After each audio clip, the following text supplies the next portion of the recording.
أعوذ بالله من الشيطان الرجيم بسم الله الرحمن الرحيم. மூசா அலைஹிஸ்ஸலாம் அவங்க அல்லாஹ்வுடைய தூதராக இருக்கிறாங்க. எப்படிப்பட்ட தூதர்? மிகப்பெரிய கொடுங்கோல் ஆட்சியாளராக இருக்கக்கூடிய ஃபிரௌனுடைய காலத்தில் வாழக்கூடிய தூதர். ஃபிரௌன் எப்படிப்பட்ட ஆளு? ஃபிரௌன் தன்னை கடவுளாக பிரகடனப்படுத்துறான். ரப்புக்குமுல் அஅலா, நான் தான் கடவுளுக்கெல்லாம் உயர்ந்தவன், இப்படி சொல்லக்கூடிய அளவுக்கு இருக்கிறான். ஆட்சியாளர்கள் இதோட நிக்கிறான். அப்படி இல்லை, எங்க தனக்கு எதிராக யாரும் வந்து விடுவார்களோ என்று சொல்லி அந்த சமூகத்தில் பிறக்கக்கூடிய ஆண் குழந்தைகளை எல்லாம் கொண்டு ஒழிக்கிறார். இன்னைக்கு நாம் ஒரு ஆண் பிள்ளை பிறந்து விட்டது என்று சொன்னால் அதை நற்செய்தியாக பார்ப்போம். ஆனால் ஃபிரௌன் காலத்தில் அது துர்ச்செய்தியாக பார்க்கப்படக்கூடிய ஒரு நிலை. ஆண் குழந்தை பிறந்து விட்டால் கொலை. இன்னைக்கு ஒரு ஆண் குழந்தை பிறந்துருச்சு, கொலை. அந்த நிலைமையில இருந்துச்சு. இப்போல்லாம் மூசா அலைஹிஸ்ஸலாம் பிறக்கிறாங்க. ஃபிரௌன் அப்பவே பெரிய ஆட்சியாளர், பெரிய ஆளாக இருக்கிறான். அப்ப மூசா அலைஹிஸ்ஸலாம் பிறக்கிறாங்க.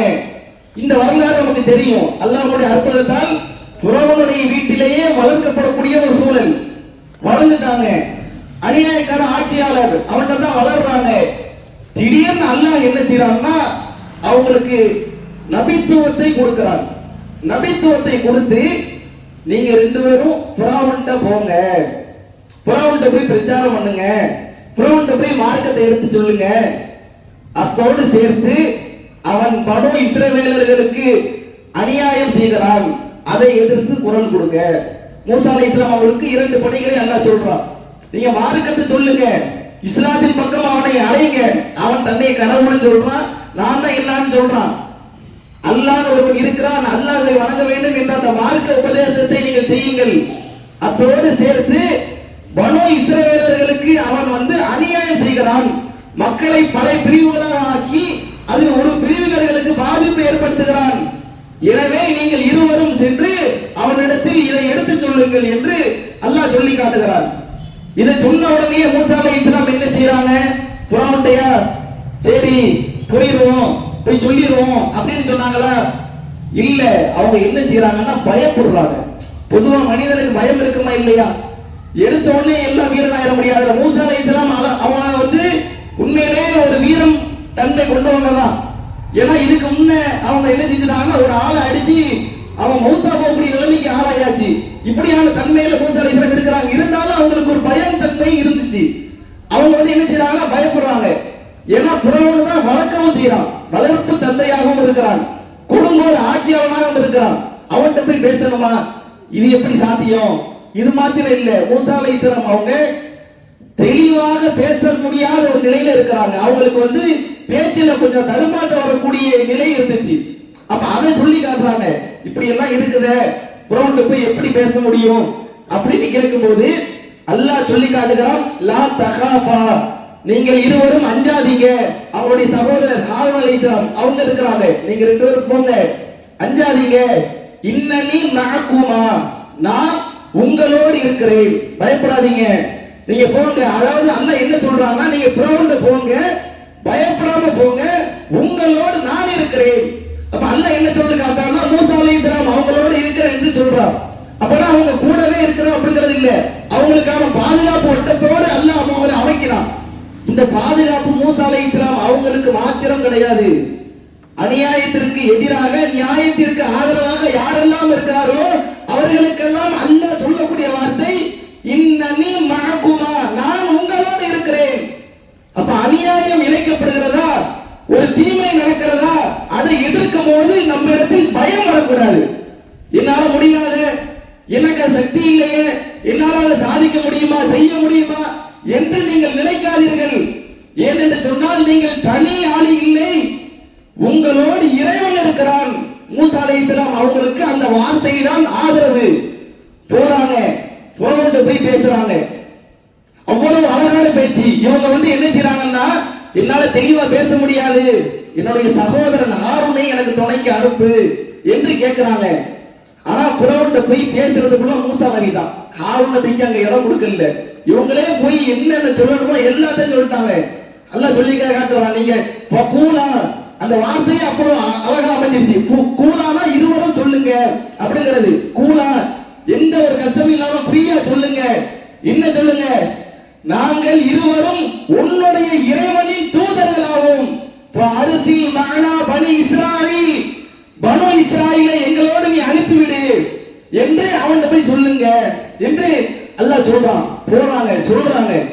எவ்வளவு பெரிய தைரியம், எவ்வளவு பெரிய ஆளு. அவனை எதிர்த்து நிக்க முடியாது, அவ்வளவு கஷ்டம். அந்த அளவுக்கு கொடுங்கோல் ஆட்சியாளர்கள் இன்னைக்கு இருக்கிறாங்களா? நாம சொல்லுவோம் பிறோன் மாதிரி இருக்கிறான், அபூஜஹில் மாதிரி இருக்கிறான் சொல்லுவோம்.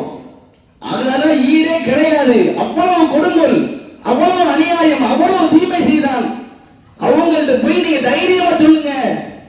எந்த ஒரு பயமும் உங்களுக்கு தேவைன்னு இல்ல, நான் இருக்கிறேன், போய் சொல்லுங்க. போனாங்க, சொன்னாங்க. கடைசியில என்ன? மிகப்பெரிய ஆபத்து. அவங்க பயந்த மாதிரியாவே நடக்குது. ஆனா அந்த பயம் அல்லாஹ்வுடைய வார்த்தையை கொண்டு ஆறுதல் வைத்து அது வெற்றியாக மாறுகிறது. பின்ன அவன் துரத்திட்டு வாரான். மக்களோட இவங்க சின்ன கூட்டத்தோட வெளியே போறாங்க. மிகப்பெரிய அற்புதம். என்ன அற்புதம்? இது நமக்கு சொல்ல வேண்டியது இல்லை, அவ்வளவு அற்புதம். இதெல்லாம் அல்லாஹ் நமக்கு சொல்லி காட்டுறான். இருவரும் போறாங்க, கடல் குறுக்கிறது. பின்னாடி பிறவும் பட கூட்டத்தில் உள்ள சில மக்களுக்கு பயம். நாங்க உங்க பேச்சை கேட்டு மாட்டிக்கிட்டு என்ன பொருள் தெரியலைங்கிற மாதிரியான ஒரு அச்சத்துக்கு இருக்கிறாங்க. அப்பையும் மூசா நபி சொல்லக்கூடிய வார்த்தை, இல்ல என்னோடு என் இறைவன் இருக்கிறார், அங்க வழியே கிடையாது, கண்டிப்பா மௌத்துங்கிற நினைப்பு தான். இதுக்கு மேல ஒண்ணுமே செய்ய முடியாது. இவனை நம்பி இவனை எதிர்த்து நாம நின்றுட்டோம் அப்படிங்கிற நிலையில இருந்து முன்னாடி கடல், பின்னாடி இவன் வந்துட்டான், தப்பிக்க முடியாது, நம்ம கதை முடிஞ்சிருச்சு, பேசாம நான் அமைதியா இருந்திருக்கலாமே, தேவையில்லாத வெளியில போற ஓனான வேட்டில எடுத்து போட்ட மாதிரி ஆயிடுச்சு. நம்மளுக்கு சொல்லுவாங்கல்ல, அது வாழ்ந்து போயிருக்காரா, தேவையில்லாம எடுத்து போட்டு பஞ்சாயத்து ஆகி போச்சு. இது சில பெண்களை பொறுத்தவரையில இது குறை சொல்றது அப்படிங்கிற அடிப்படை இல்ல. பெண்களுக்கு பயம் கொஞ்சம் அதிகமாவே இருக்கும். அதாவது ஆண்கள் எங்காவது பஞ்சாயத்து போயிட்டாங்கன்னா வேணாம், வீட்டுல உட்காருங்க, வேலை போவாதீங்க, பயப்படுவாங்க. ஏதாவது இடத்துல போய் ஏதாச்சும் பஞ்சாயத்து பண்ணிட்டா வேணாம் போவாதீங்க, வீட்டுல இருக்க இப்படின்னு சொல்லக்கூடிய நிலை. ஆனா அப்படி சொல்லக்கூடாது. இவங்க தான் தைரிய வார்த்தையை சொல்லி அனுப்பணும். அந்த மாதிரியான தைரிய வார்த்தை உள்ள பெண்கள் எத்தனையோ பேர் இருந்திருக்கிறாங்க. அதுல ஒரு ஆளு அஸ்மா என்று சொல்லக்கூடிய பெண்மணி, அவங்க தன்னுடைய பிள்ளையை கொல்லக்கூடிய அந்த ஆட்சியாளர் போய் தைரியமா நின்று பேசுறாங்க. அப்ப பெண்கள் என்ன செய்யணும்? அவங்களை தைரியமா வழி அனுப்பணும். அண்ணா இருக்கிறான், என்ன போது, உயிர் போவதா, போயிட்டு போட்டோம், சும்மா போயிட்டு போட்டு நீங்க சொல்லுவீங்க, ஆனா அந்த பாதிப்பு எங்களுக்கு தானே அப்படின்னு மனசுல இருக்கும்.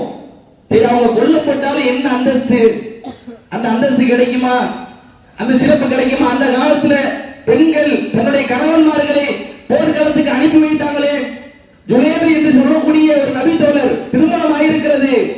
திருமணம் ஆனதே பெரிய போர்க்களம் ஆயிருச்சு. யாருமே பெண்கள் இல்ல. ரசூலுல்லாஹ் கடைசியில் பேசுறாங்க, பேசி கல்யாணம் பண்றதுக்கு முயற்சி பண்றாங்க. அந்த வீட்டாளுக்கு நினைச்சிட்டாங்க ரசூலுல்லாஹ் தான் பெண் கேட்கிறாங்க போல அப்படின்னு சந்தோஷத்துல சரின்னு சொல்லிட்டாங்க. ஆனா கடைசியில் ஜுலைபி அவங்களுக்கு அதுக்கப்புறம் பெரிய போர்க்களத்துக்கு பின் திருமணம் ஆயிருச்சு. திருமணம் ஆயிருச்சுன்னு சந்தோஷமா வாழ வேண்டியதானே, போர்க்களத்துக்கு போறாங்க. அப்ப எப்படியான நிலையில அந்த பெண்கள் இருந்திருக்கிறாங்க பாருங்க. அப்ப நீங்க என்ன செய்யணும்? இது மாதிரியே ஒரு பிரச்சனை இருக்கும்போது தைரியம் ஊட்டணும். நல்லா இருக்காங்க, நம்ம இந்த உலகத்துல வாழ்றது எதுக்கு, சொர்க்கத்துக்காக வேண்டியதானே என்று சொல்லி தைரியம் ஊட்ட வேண்டும். அப்படி நாம என்ன செய்யணும் இருக்கணும்.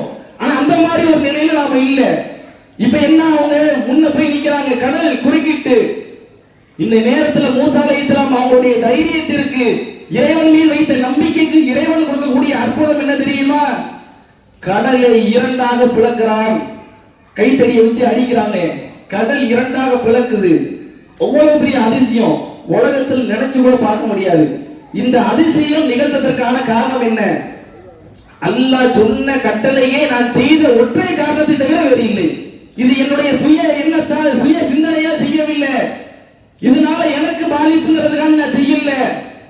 அல்லாஹ்வுடைய கட்டளை, மனிதர்களுக்கான நியாயத்திற்கான போராட்டம், இதை அவர்கள் செய்தார்கள். அல்லாஹ்வுடைய மாபெரும் உதவியை அவர்கள் கண்முன் பார்த்தார்கள். கடல் இரண்டாக பிளக்கிறது, கடந்து போறாங்க. பின்னாடி இன்னும் பிறவன் இவ்வளவு பெரிய அற்புதத்தை பார்த்து திருத்தணுமா இல்லையா?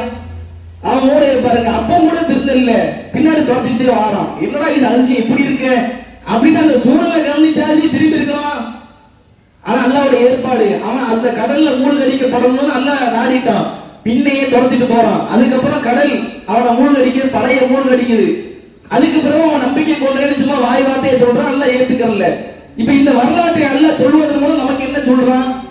தொழுக, நோன்பு, இபாதத்து இது மாதிரி அவங்க வேலை கிடையாதுப்பா. அநியாயத்திற்கு எதிராக நீங்கள் போர்க்கொடி தூக்க வேண்டும், உங்களுடைய குரல் இருக்க வேண்டும், அதை நீங்கள் முன்னெடுக்க வேண்டும். இந்த உலகத்தில் உள்ள கஷ்டத்திற்கு நீங்கள் உங்களுடைய பங்களிப்பை கொடுக்க வேண்டும். யாரெல்லாம் பாதிக்கப்படுகிறார்களோ அவர்களுக்கு உதவியாக நீங்கள் இருக்க வேண்டும். இது மார்க்கம் நமக்கு சொல்லக்கூடிய ஒரு வழிமுறை.